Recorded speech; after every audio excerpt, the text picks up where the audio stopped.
of also the court leader, Raila Odinga, is here in studio tonight. Thank you so much again, Honorable Odinga, for making time for the big question. This is your fourth time here now. It's actually a record. Thank you so much. ODM won the seat yesterday. What they have said you have heard. What is the implication and how big is this for you? First, I think there's one point that you have not made.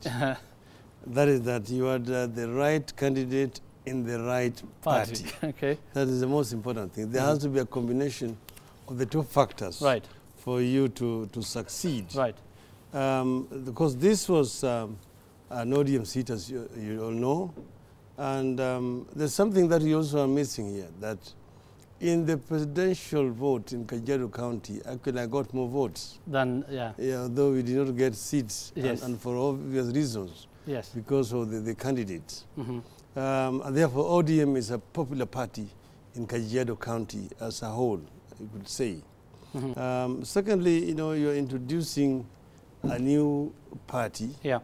A by-election is the wrong place to introduce a new party. Okay. Because it was very easy to say that, look, these people are killing two parties and establishing one. And they're bringing them to bury in Kajiado. In other words, they're converting Kajiado into a graveyard. Right. Their parties. But I think what was more important also are the policies. Because you're talking about the government machinery and the goodies. The goodies which you believe are bringing to the people of Kajiado are what? A cabinet secretary, a deputy ambassador to I don't know where, 10 chiefs, members of the board here and there. Those are things which are of no consequence to the common man. It does not address the developmental agenda of the county. Right. So it was very easy to deal with the so-called goodies. The people wanted something more different from what was being offered to them by the Jubilee. Okay. And ODM offered the right policies to the people. Right, and congratulations are in order. We don't want to take a lot of time on that. Maybe finally on that, you've said they have not mentioned that Memusi was the right candidate in the right party. But we know Memusi came to ODM after he lost the Jubilee primaries. Some would argue that CORD does not really stand for its ideals or ODM because this is somebody who just quit the Jubilee Alliance Party and just came to ODM and you just welcomed him like that. Well, you see, he didn't share ODM ideals before. He was not in the ODM party before. You see, at first you know that Memusi was in another party. Yes. The Kenya National Congress. National Congress. Yes. In the last general elections and lost. Yes. Therefore, he was not even in the Jubilee Alliance. In the Jubilee Alliance, as it were. Yeah. And he tried his luck in the Jubilee nomination, and obviously, of course, he was not successful. When he came, he was very humble. He said, I don't want to be given a free ticket. Right.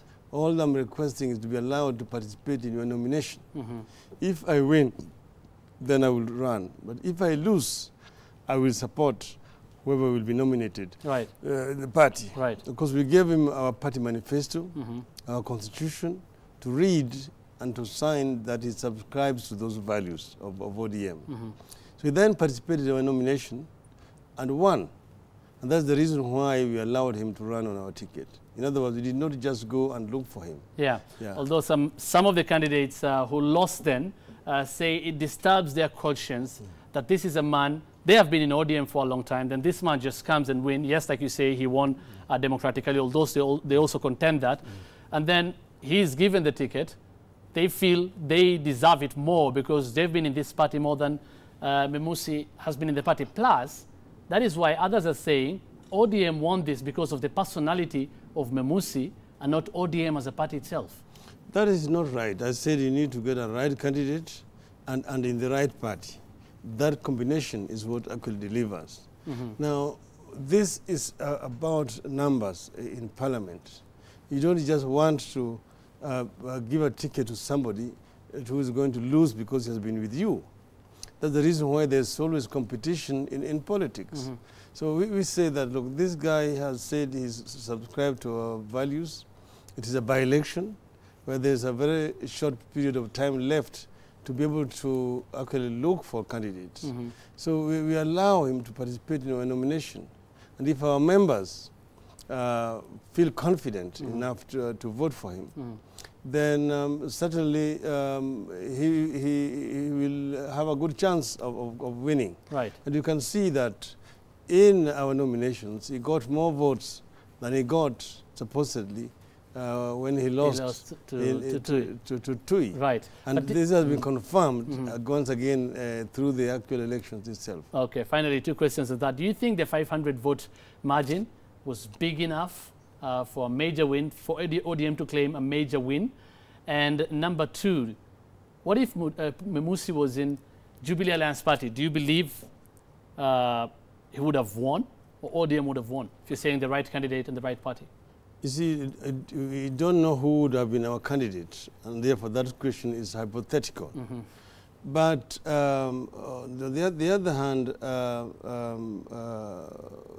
if he was in a Jubilee, I mean, of course, as I mentioned, we don't know who would have been our candidate. But the thing is that he won because of the policies which we were selling to the people of Kajiado, which actually rhymed with the people themselves. Now, the numbers, we ourselves even also concerned. Right. Because, you see, there was a lot of use of money.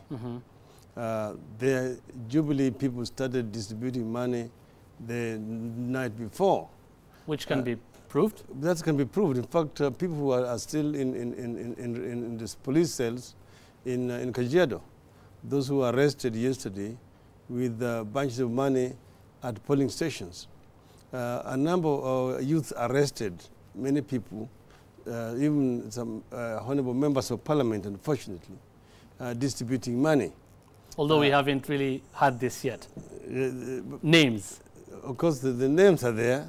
One of them is a very notorious senator who is known, and you remember the people actually who is that? Who said? The people chased him. His name is in the papers today. Okay. I don't want to belabor the point. So it was very unfortunate that they stooped that low to try to corrupt the process by distributing money at the polling stations. Okay, right. Of course, those are things that will be decided later. Investigation obviously will be launched into that. But thank you so much about talking about the Kajiado Central by-election. Of course, again, congratulations are in order to you and the ODM party and the Code Coalition. We'll come back to politics, your politics individually later on. Let's change gears now. The whole of last week, you were away, most of last week. You were in the headlines about this recording that was done. Okay, Ababu Namwamba gave the recording. We don't know if he's the one who recorded it because he did not say that. It's about the Public Accounts Committee and the issues bedeviling it.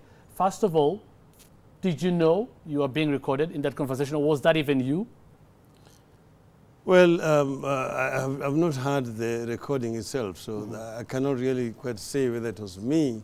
It was not me. Right. But yes, Ababu did tell me that he was recording some conversation because he was trying to collect evidence of what was happening in the committee. Right. And do I have any objection to him using this recording? I said, if it is there, because I have not heard it, but because I trust you, I have no objection. If it will help in trying to unearth some of the wrongdoings which have taken place in the Public Accounts Committee. Yes, exactly. You're saying Ababu told you? Yes. He told you he recorded you, or he told you before the recording? Which is which? Like he told me that he recorded that conversation. That was after you had this conversation? Exactly, because this guy had been, I'd talked to him, and he wanted this guy to repeat whatever he had told him in my presence. And this is what actually transpired. So I can yes confirm that he told you yes, after? He told me. After that? Yes. Okay, we are going to take a short break now. Raila Odinga is our guest tonight. Talk to us on 22422 and on Twitter using the hashtag The Big Question. A lot more questions are coming, including the issue still on the Public Accounts Committee and the recording that Honorable Raila Odinga is talking about, including what exactly he thought about the issues that were said in that recording as far as corruption is concerned. We'll be back after this short break.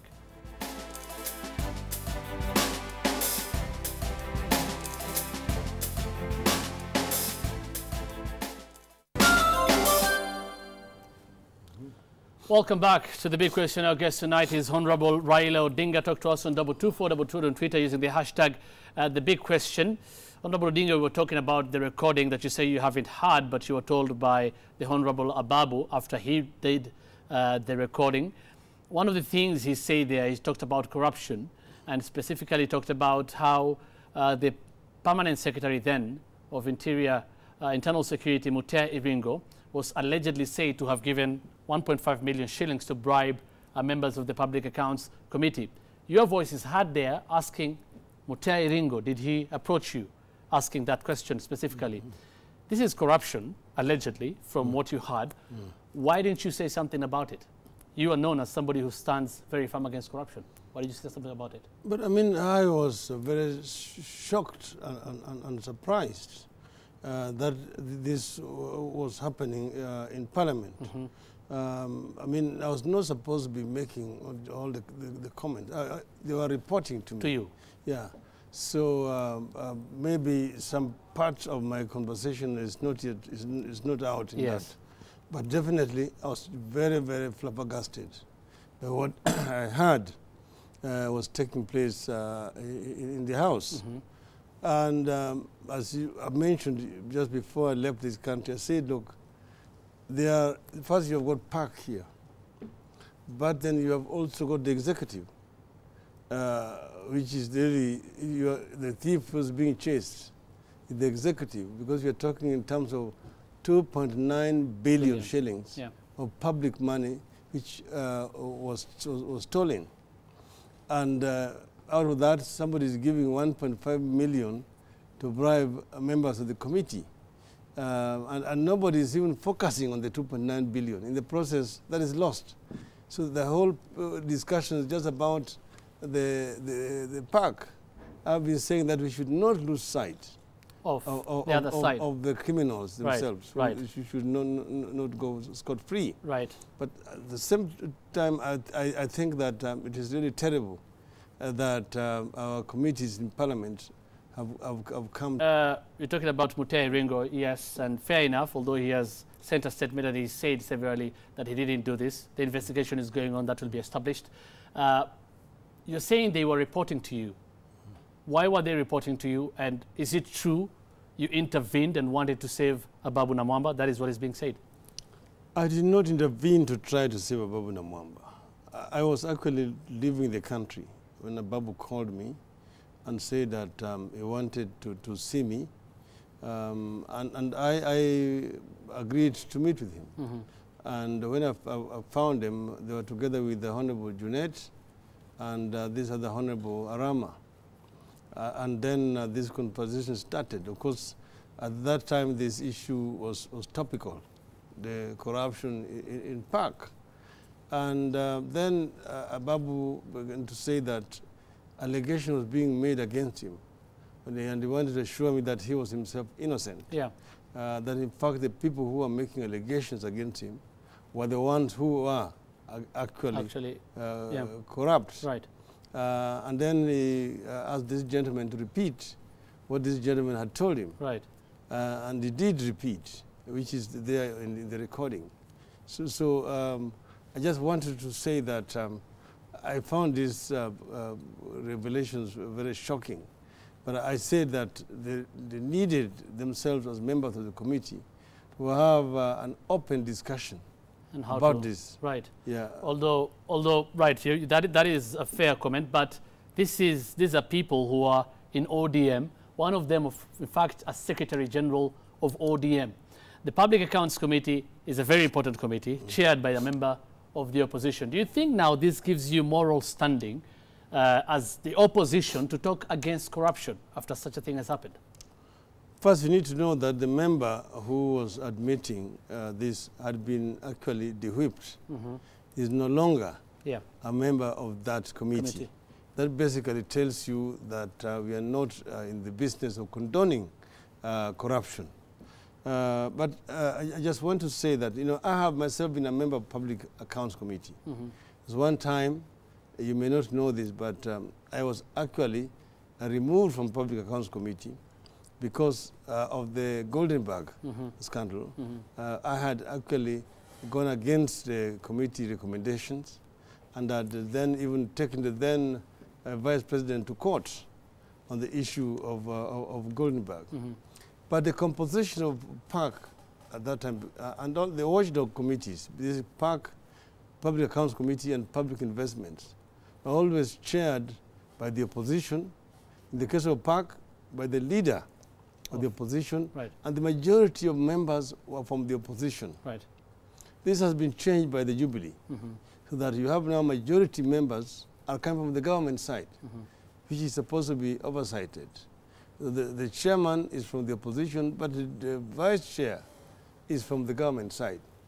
So that basically makes it very difficult for the opposition to perform its oversight function, because majority are the one from the side which is being investigated, as it were. And that's not right. All right. Yeah. Although these are people in ODM, in the conversation, as we wind up on this issue, in the conversation, Ababu Namwamba specifically tells you, Jacom, I'm being fought from within. This was actually coming from ODM. And he's actually accusing other members of ODM, including Honorable Anyanga and Abbas, who are members of ODM. Yes, that being fought. I mean, his allegation is that these members had actually contested against him for the chair of the committee. And that they want to undermine him so that they can take over his position as the chair of the committee. So I told him that you guys need to find a way of dealing with those internal wrangles so that they do not affect your ability to do oversight work on the government. Because you are the leader, you are the leader of the team in the committee. You need to sit down as a team and iron out some of these internal differences. But it is wrong to make a claim that it is the party which is fighting you. You may be fighting among yourselves as members of the committee. From your assessment then of all this, and when they presented these allegations to you, from your assessment, who was wrong? Who do you think was wrong and who was right? Or who was corrupt and who was not? Because Ababu is also being accused of being corrupt. And my question again is, you say you were shocked by these revelations. Why didn't we see ODM or you talk against it until this thing was released by Honorable Ababu Namwamba?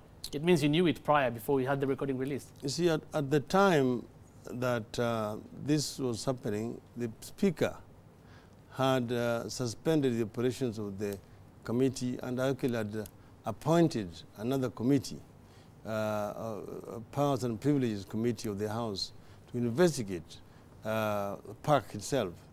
So because the investigation was on, my comment would be seen to be influencing or attempting to influence the outcome of those investigations. That really was the reason why I desisted from making any comments, which might interfere with the investigations. But I also thought it odd for a speaker to appoint another committee of the House to investigate another committee. It is not normal. There should have been another independent authority from outside. In my view, the Anti-Ethics and Anti-Corruption Commission is the right institution which should have actually engaged in this. And they don't even have to be invited. That is their mandate. They should have actually moved into Parliament a long time ago and started these investigations. Finally, when we're talking about corruption and Public Accounts Committee, some have said Ababu Namwamba is being fought because of the position he wanted at the nomination fiasco we had early last year, February last year. Some have actually said it's coming from you. Who is the Secretary General of ODM? Who is the current Secretary General of ODM? I'm asking you. Ababu. Yeah, if it was me, then how is it that he's my Secretary General? That is all rubbish. This has nothing to do with the party. These are internal issues within a committee of Parliament. Right. They have their own internal contradictions, right. rivalries, peer jealousies, and so on.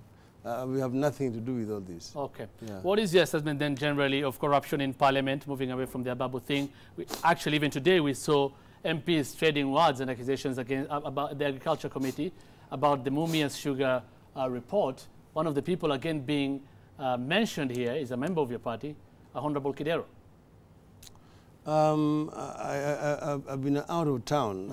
I did not see the actual news, but what I've seen was that there's evidence which I saw that the chairman of Agriculture Committee was somehow paid some money in order to somehow influence the outcome of the report, of the report, which, if true, is most unfortunate. But I'm saying that these allegations are just too many. It's basically, actually, says that the Parliament itself, I mean the management of Parliament, the Speaker going down, is not up to the task. Because there's so many allegations. You have got the Agriculture Committee, you have got the Energy Committee, I don't know, Security Committee, then there is Park, then there's I don't know which one. So I've said you cannot be now investigating all these committees of the House. There is need to completely do an overhaul of all the committees of the House, because Parliament has integrity issues, serious integrity issues, which need to be dealt with. Because considering that we still have 2.5 years to go before the next general elections, something serious needs to be done. But it also is a major statement on the executive, because these committees are supposed to be oversighting the government. The fact that there's too much corruption means that the executive is trying to influence the work of Parliament, which is unfortunate. I used to chair what was called the Prime Minister's roundtable with the private sector. The private sector have complained to me right now that the level of corruption is just too high. That in the past, in the other era, not our era, they used to deal with only the executive. Now they are having to deal with the judiciary and legislature at the same time. So the commissions they're having to pay just too high. So this is most unfortunate. Right. And it's a very negative statement on the Jubilee administration. Right. Apart from Parliament, corruption we've had lately, the last 2 or 3 weeks, there's been a lot of talk about corruption in this country.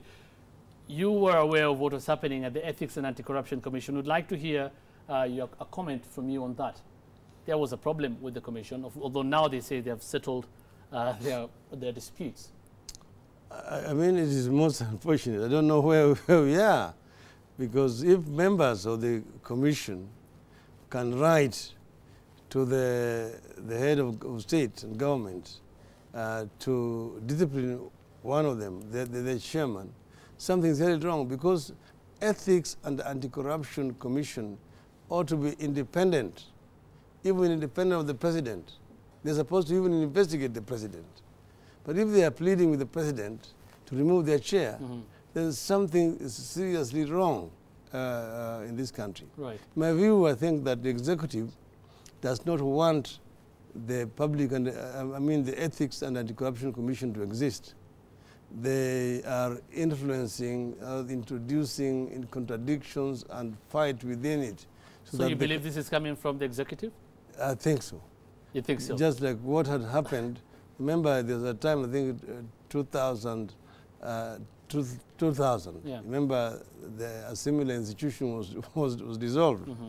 I think that is probably the direction that they're going. Although so that a number of these institutions that require to be investigated are dissolved. But for clarity, you're saying you think. It's not like you have any facts on that, or that this is what is happening. You know, I mean, you can draw inference from the facts. you can see the writing on the wall. Okay. Yes. It's been a long time since we had you talk about the national dialogue. You are very vocal on the need for national dialogue. Today, as things stand with the government, do you still think there's need for that?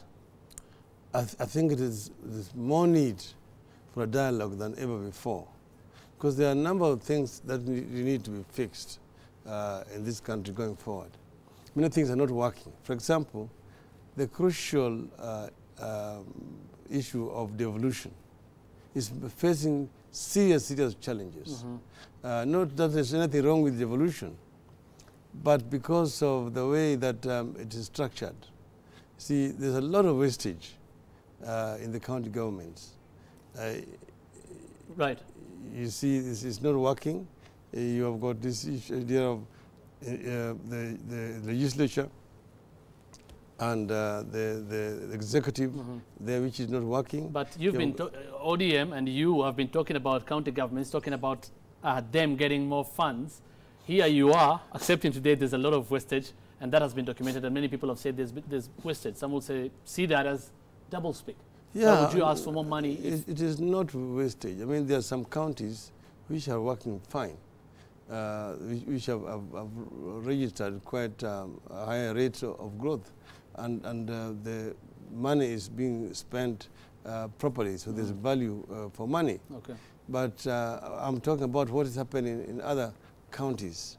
So there is need to find a way of how to harmonize this so that there can be real smooth way of this institution functioning. Right. Like the instrument of impeachment is abused seriously, whether it's against the governor, it's against the speaker, deputy governor, or whatever else. I think that need to be looked at. Right. Then how money is actually divided, the executive and the legislature within the county itself. Yeah. In my view, I don't think that it should have a separation. Right. It should be one kitty only. Right. Although some would say the government has improved on some issues, for example, security. Would you agree? And where are we with the referendum, the push for the referendum? I'm not quite sure that the government has improved the security. If you look at what happened in Mandera, that was 2 days ago. But before that, you would agree there was a lull. We didn't have a lot of problems like we used to have a while back. There's always been a lull. You see, it is not always continuous, but when it comes with a big bang. Because in the meantime, when there's a lull, then we go to sleep. No precaution is taken to ensure that things don't really happen. So we are all the time firefighting, which is unfortunate. Okay. But the issue of referendum, remember we were supposed to launch a dialogue on the 18th of this month. Unfortunately, that was of last month. Unfortunately, that was the time when there was darkness in the country, and we were not able to reach the people, and that's why it was postponed. Right. What we're going to do shortly is we're going to have a kind of a dialogue or a forum where we are going to bring in all the stakeholders to debate the draft bill before it is forwarded finally to the IEBC. Okay. Because we want to deal with only issues which are not very contentious. Okay. Which will get a general consensus. Right. Yeah. As we're winding up, Otieno from Kibera says, hello, I would like to ask Raila Odinga if this time round votes were not stolen in Kajiado. Because this question also, some have been saying your demands for the dissolution of IEBC, which has coincidentally conducted 2 successive by-elections, which ODM won in Homa Bay and yesterday in Kajiado. No complaints there? Well, the by-elections are not general elections. You see, but it's the same body handling it, isn't it? It's the same IEBC. It's the same IEBC. But that itself has nothing to do with the serious shortcomings that are there within IEBC. Recently, I wrote an article which was in the media here. I said why we think that IEBC is sleeping. And I gave a contrast to what has happened in Ghana, which also went through similar challenges in their last general elections. They have come out with a very transparent way of dealing with those issues. For example, we had, I don't know, 2 or 3 registers last time. IBC is mum about it. They have not told us about it. I've just come from monitoring elections in Lesotho. Lesotho, yeah. And the other, last year in November, I was in Mozambique, also monitoring elections. Right. So their systems work properly. So you still stand with what yes. you said earlier? Yes, the issue of BVR kits or biometric registration, nobody is talking about it. Okay. EVID, which also did not function, nobody is talking about it. And even the voter registration, you see, the IEBC has not come out publicly to announce to the people that voter registration is a continuous exercise, and go and tell people where you can go and register. And get registered. Or even how to get ID cards. They have not come out clearly. Okay. And this is supposed to be a continuous exercise throughout the years. But now they are waiting until maybe a few months to do exactly what they did last time. Right, so your stand is this the same. Finally, Honorable Odinga, this is a question I'm asking you now for the fourth time. I hope to get an answer from it. Are you planning to run for the presidency again in this country? I've answered that question so many times before, and I know that you will end up asking that question too. I've said that I'm always the servant of the people, that if the people want me to run, of course I will be available. And you see, I lead a party and a coalition, and as you can see, my coalition partners have already announced that they are in the field. Yeah. So we will agree. So how would you know if the people, you're saying if the people want you to run, how would you know if people want you to run for the presidency? Of course, my party will tell me that they want me to run, and there will be a nomination exercise. And if I get enough votes to run, then obviously I will be on the ticket. Right. Yes. Apart from your party and the servants, you're saying the people, if they want you to run, do you yourself think or want to run yourself? What do you think of me? Do I look too old? No, I didn't say you're old. I'm asking if you want to run. Do you want to run? Keep on happening on my age and this and that. I don't think you're old. You're very fit. Of course, I mean, so there's really nothing, no shortcoming in me as a person. I love this country. I think that I have what it takes to change this country. I have the right policies, the right credentials, and I know because I have been in there, and you saw what we were able to do in the grand coalition government. But if I'm now just on my own, I think I can do much better. You can do much better. You can do much better. So on your own individually, you're saying you're fit, you're not old. You would want to run, but you're waiting for what the people will say. I will not impose myself on the people. You want to run, but if the people don't want you to run, it's another If the people don't want me to run, I will not run. Okay, thank you very much. Honorable Raila Odinga, thank you so much for making time for the big question. Keep talking to us on 22422. We are back after this short break with news, plus a look at your feedback. Remember, Willis Taburu is also standing by with a very funny session of the trends today. Stay tuned.